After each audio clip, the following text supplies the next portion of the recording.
Welcome back, everyone. It's here. And today I've got some r/BestOf for you all. As per usual, I'll be reading you the posts, giving you my opinions, and I hope you do the same down in the comments below. And without further ado, let's jump right into it. This post was collected by Lucy Aria Rose, and their tagline is, "I'm keeping the garlic." Posted by nflimsy5850 to r/am I the asshole, March 7th, 2025. Am I the asshole for telling my girlfriend to suck it up around my clown figurines? Me, 26 male, and my girlfriend, 24 female, have been dating for 2 years. Since we started dating, she's known that I love clowns. I have several porcelain clowns displayed around my house, on walls, hung from the ceiling on little swings, and on shelves. I adore these weird little creatures. Well, last week I bought 2 Venetian masks from the thrift store, and they're in great condition. I got them for a decent price too. She hates them.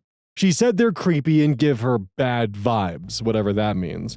I told her that I would take down the masks when she's staying the night, but I'm not getting rid of them. She told me that was fine.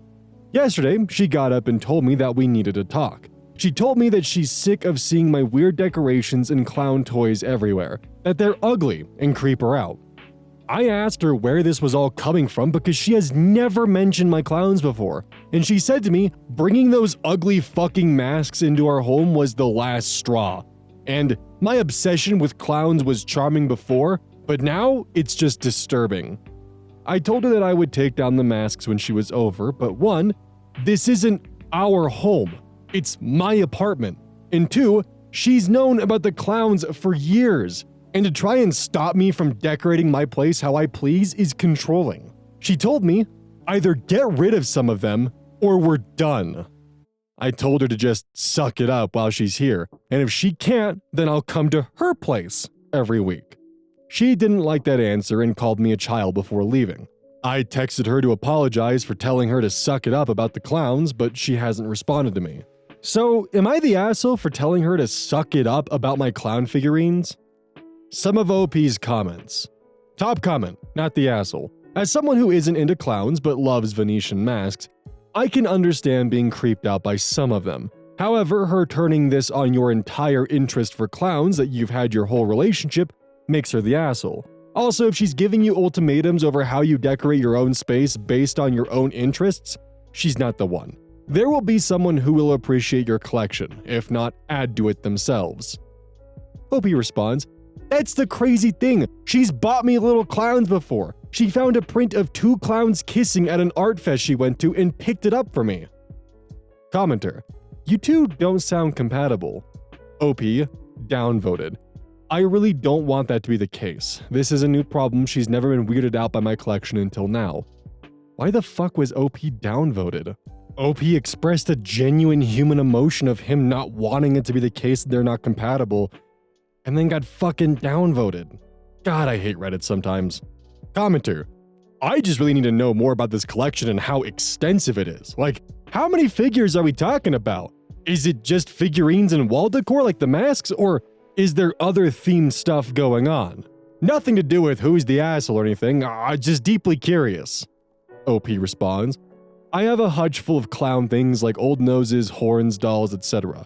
I have the artwork she got me on the wall. I have 2 swinging clowns in the corner of the living room. They're around 1 foot tall and they swing from the ceiling, and a bunch of magnets. I do have a few clown-themed things throughout, like my cookie jar." Commenter, "I have trouble believing this one is real. No one who is quote-unquote into clowns can be this naive about how weird they are." OP responds, "I know it's a weird hobby. I was more caught off guard by her telling me to get rid of some of them after 2 years of us being together." OP is voted not the asshole. Update. Same post, March 8th, 2025. Next day. I wanted to clear some things up I saw in the comments. I had a small collection started by my grandparents when I was a baby. That's where I got my first swing jester. The collection has grown in the last 2 years to expand to common decor and not just dolls. For the update, she saw the post. Editor's note, this was one of the top posts on Am I the Asshole that day. She read the comments and called me today. She wasn't too happy about being called the asshole, but she apologized for being controlling. Turns out she wanted to see if I'd get rid of my collection if it meant keeping her, like it was some relationship test. Note, she did really hate the Venetian masks and didn't like that they're hanging above my bed. I told her that if it came down between her needing me to get rid of / sell them for expenses, then I would of course do that. But I'm not just going to get rid of my collection because someone says so. She asked if we could move on from this, and I told her no. I don't like that she tried to test my love by asking me to get rid of my collection. She left, and we're officially broken up now. On the bright side, I can fill my house with more clown dolls. I even found a music box one online that I might get. Thank you everyone for helping me figure out that I wasn't in the wrong, and to those saying I'm a serial killer for owning clowns, I've read quite a few comments from people collecting dead things, so I think I'm in the clear on that. So just some general life advice that I kind of unfortunately learned the hard way. Date someone who has an appreciation for your hobbies and what you enjoy. As long as, of course, your hobbies don't turn you into a social pariah or aren't some kind of, affront to morality, or for that matter, even destructive.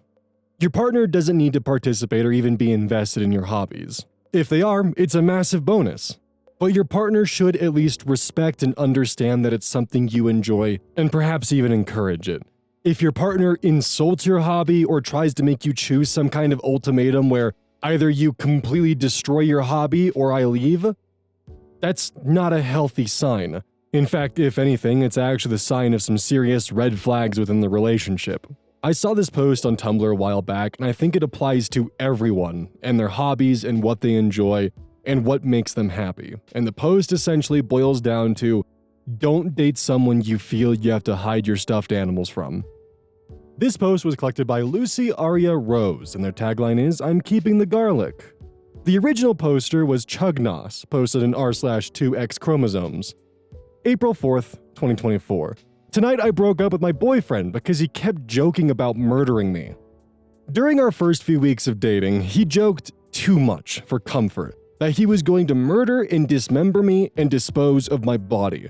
Maybe out of context I'm being dramatic, he's very sarcastic and has dark humor, but to me, it wasn't funny and caused me anxiety because I know the statistics. I talked to him about this. I told him repeatedly, stop joking about killing me. He kept on with the jokes until I finally told him that those jokes literally scare me. He apologized and seemed to feel bad that his jokes made me scared of him.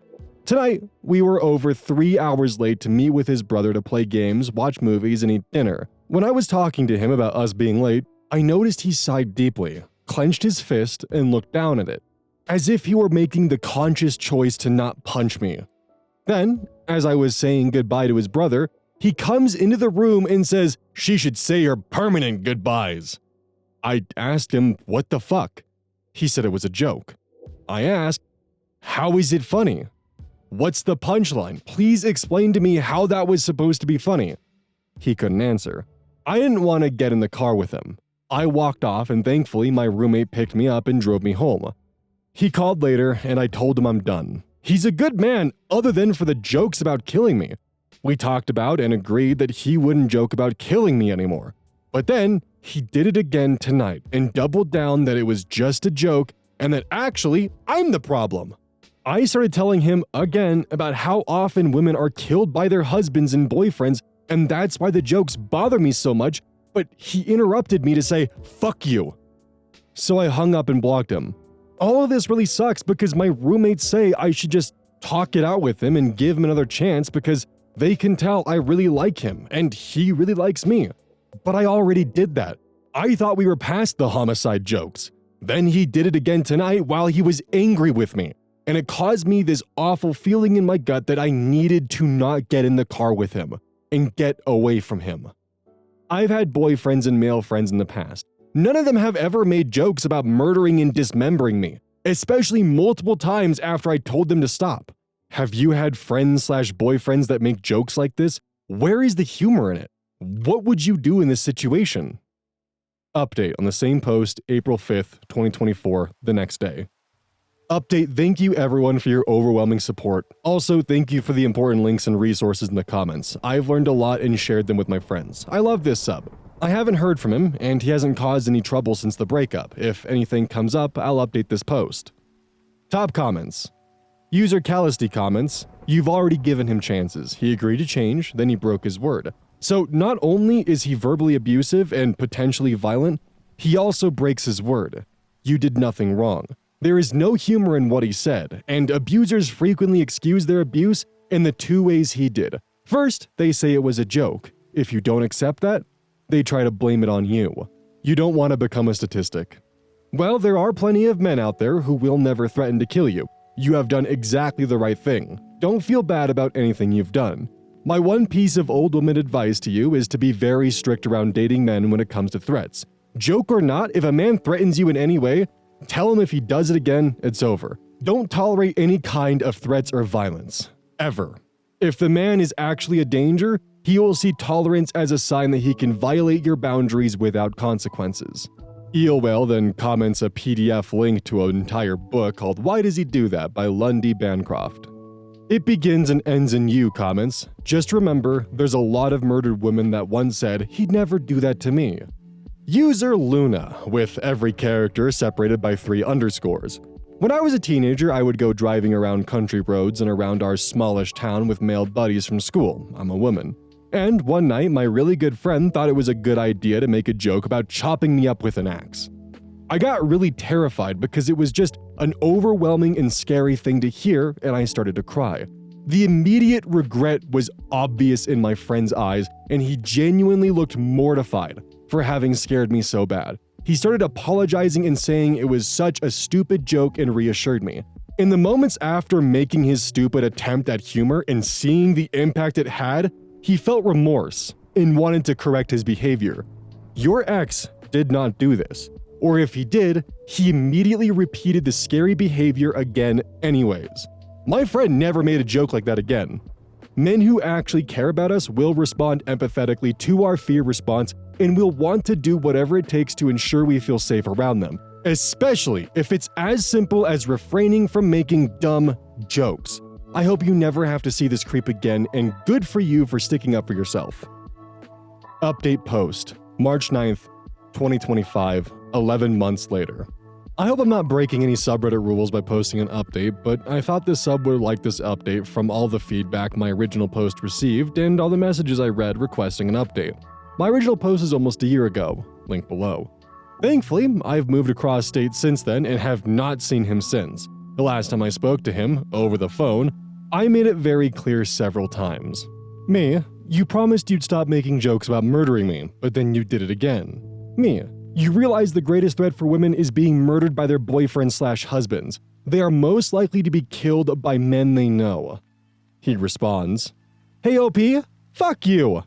So, I hung up. I ghosted him after that, blocked him on everything, and alerted my employer if he showed up that he was a threat. However, he sent me an email in an attempt to... I don't know. I'll leave you to draw conclusions because I really can't make sense of it. I'm sorry if I quoted it incorrectly, I'm on mobile.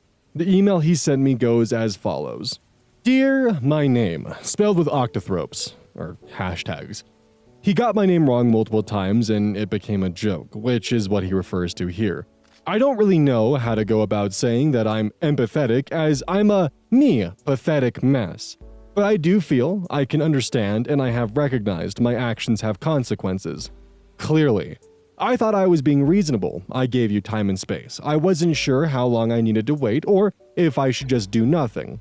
But I didn't know you had even blocked me until today, as I had not called and only texted that first day, expecting nothing back. Yet now I understand. I should have known. I tried to call you tonight though, despite my better judgment. That's when it hit me hard. It's been almost 2 weeks. I know you don't want to be in a relationship with me, but I wanted to end this civilly. I could hope at least, on terms that we both could live on, amicably. Or me, since I didn't have a choice. That terrible night was booze-ridden and unfortunately for me, the end of us. I didn't get any chance, but I made my choices, and I was cut out of you, like the cancer I became. Regardless of how much I remember, due to my memories being cut down by Irish whiskey, and I hazed focus. You ghosted me. Now I know how that feels, as I have done that to others. I deserve this. It's interesting because you mentioned to me that I never had to change my number in my last relationship over 5 years ago, because all I needed to do was block them. Damn, history not only repeats itself, but can be fucking ironic.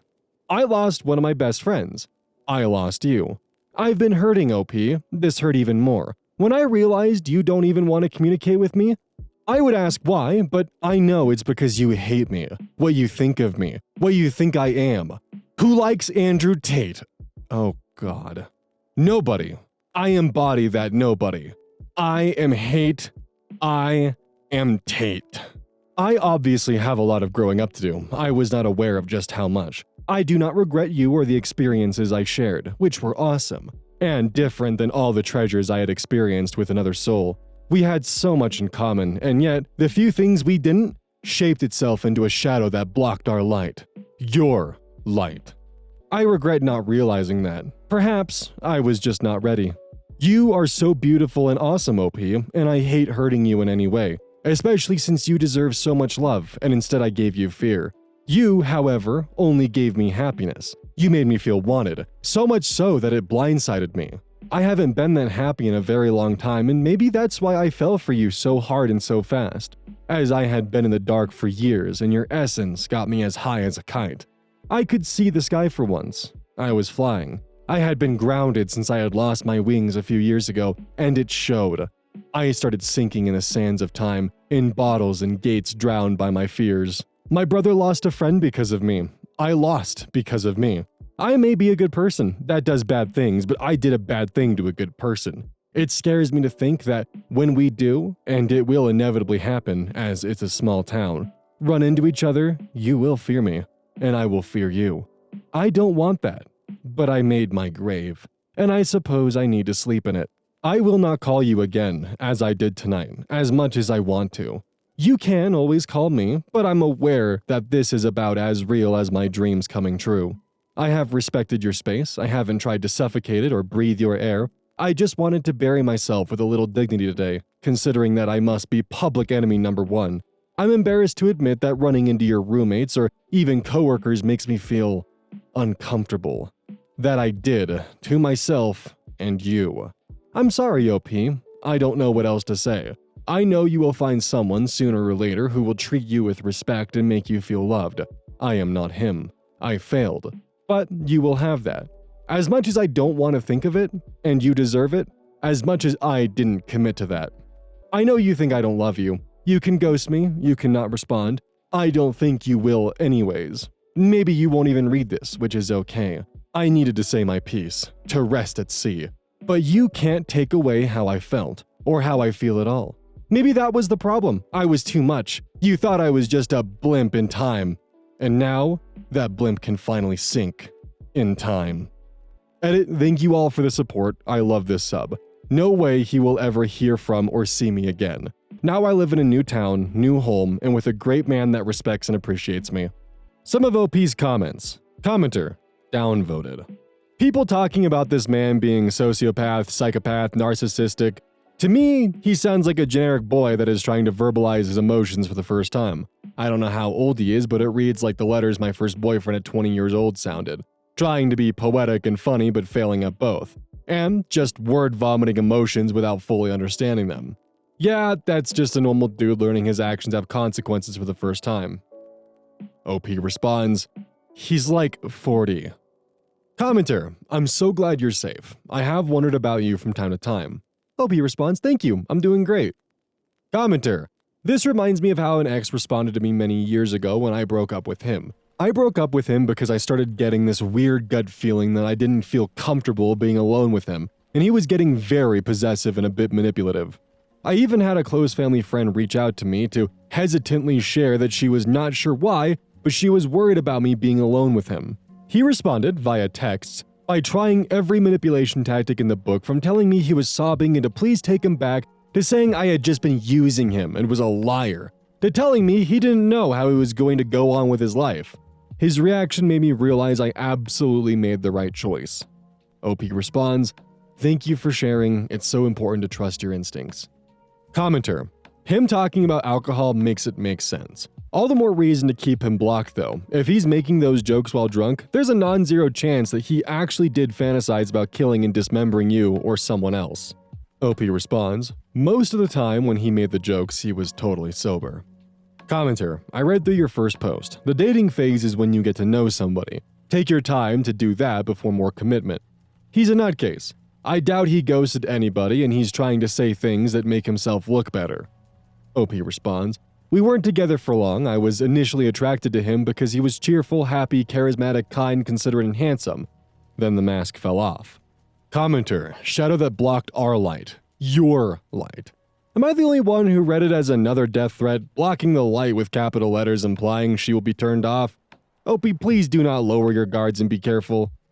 OP responds, wow, you have a great point. I had not considered that until now. This is messy. Very, very, very messy. I'm sure, at least I'm hopefully sure that all of us can agree that if you have a partner that continually makes jokes, not just about the subject matter, but just jokes in general, that make you uncomfortable and you ask them to stop and they continue doing that, that's a red flag. But now if the joke is specifically about killing and dismembering your body, that's a black flag right there. Now, if the same partner who is making jokes about killing and dismembering your body, while frustrated with you, looks down at their clenched fist, that is definitely a recipe to be at least, at a minimum, spooked. Now, as for the email, I'm not sure if I even want to touch that. I mean, I definitely want to point out the fact that, I'm not surprised that Andrew Tate was mentioned, but the whole, I am Tate, now that's definitely cringe, bro, and that's coming from an ooh-woo Reddit YouTuber, so, you know. But as for the rest of the language that's included within that letter, I'm still trying to process how I entirely feel about it because it is incredibly fucking messy. And hot damn, I was not expecting the whiplash of finding out that he's 40. So I'm going to just leave the interpretation of the letter to you guys in the comments and just let you guys express how you feel about it. Because I'm still trying to process it, and I don't want to spend the next few hours trying to figure out how to put my words together for this, and then get the video up later than I would like it to be. This post was originally collected by Direct Caterpillar 77, and their tagline is, Satan is not a pogo stick. Originally submitted to r/I don't work here lady by 2 users, MF Stevenson 1 and Sasquatch. Originally posted March 31st, 2020. I got fired from Walmart and never worked there. Plus 5-year update. Obligatory on mobile, sorry about any formatting issues. About a year ago, I worked selling solar panels. This job required me to wear khakis and a blue polo when I was meeting customers.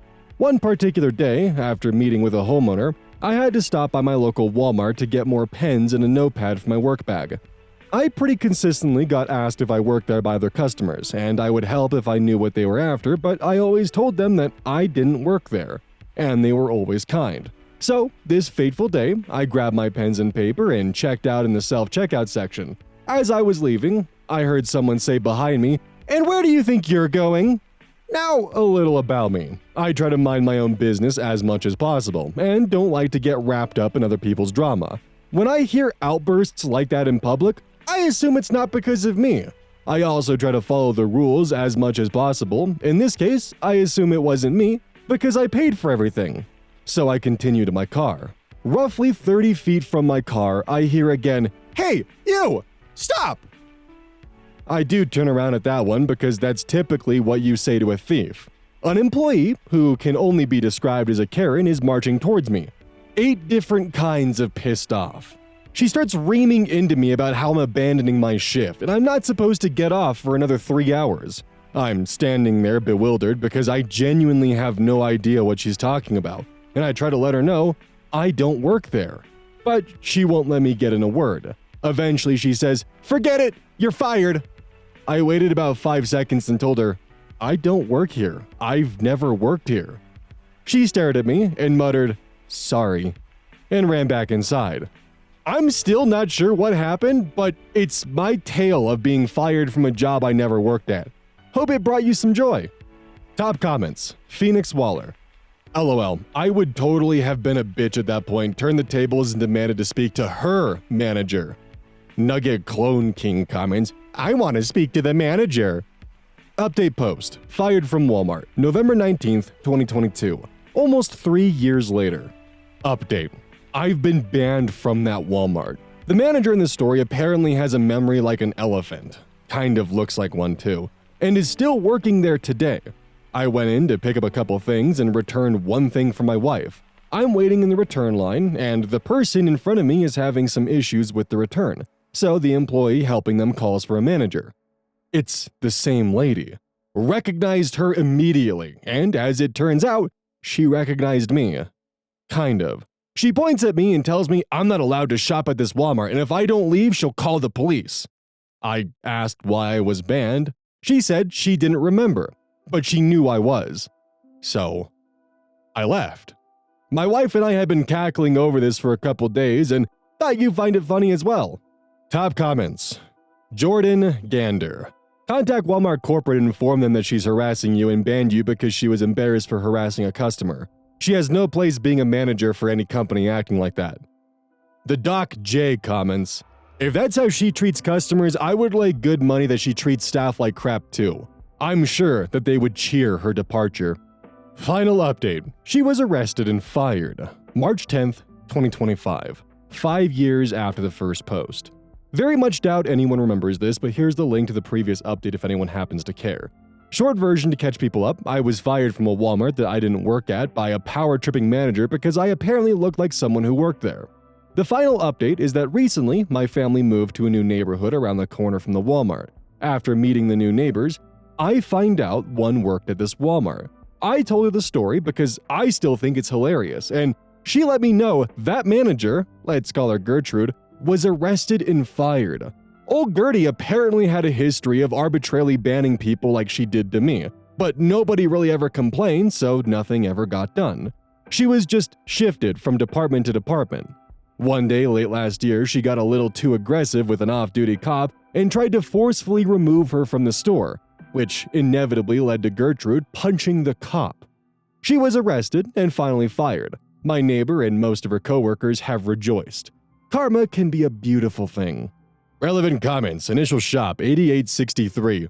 Does that mean you're no longer banned from the store for doing something you didn't do? But it must have been something because she remembered you, even if she couldn't remember what she thought you did. OP responds, my neighbor informed me my ban has been lifted. LOL. I figured this could be a nice and easy best of story that's a little bit shorter than the others. That would be a nice kind of palate cleanser or pre-palate cleanser, depending on if I put this at the end or the beginning of the video. Either way, this manager definitely was on a power trip, and most certainly if I had to guess, this was probably the one area of her life where she was actually able to exert power over others, and definitely let it get to her head.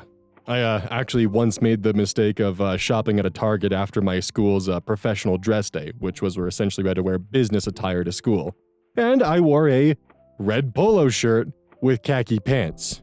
I'm sure you can imagine how stressful that was when I realized midway through why so many people kept asking me for help. I also may or may not have accidentally directed an elderly woman to the exact opposite side of the store, and she asked me for something. Can't remember for the life of me what it was, but all I remember is pointing her to the exact opposite side of the store where I thought it would probably be. Then I went to the next aisle over and there the item was. And this poor old woman was just sent on a wild goose chase.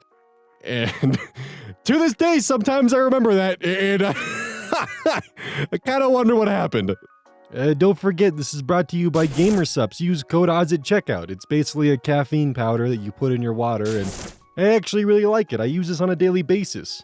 Don't forget that every purchase you make using code ODDS directly supports the channel. And if you want a personal recommendation from me, I would either recommend the Soda Pressing Pear or Dragon Fruit Punch. Those two are currently my favorite flavors. And as a note, once we sell a certain amount of stuff, I get my own flavor and my own cup. And you all know I'm gonna choose some degenerate shit that's gonna make their PR team squirm. My goal is to make them regret partnering with me. So please, use code ODDS at checkout to make my dream come true of making a PR team squirm.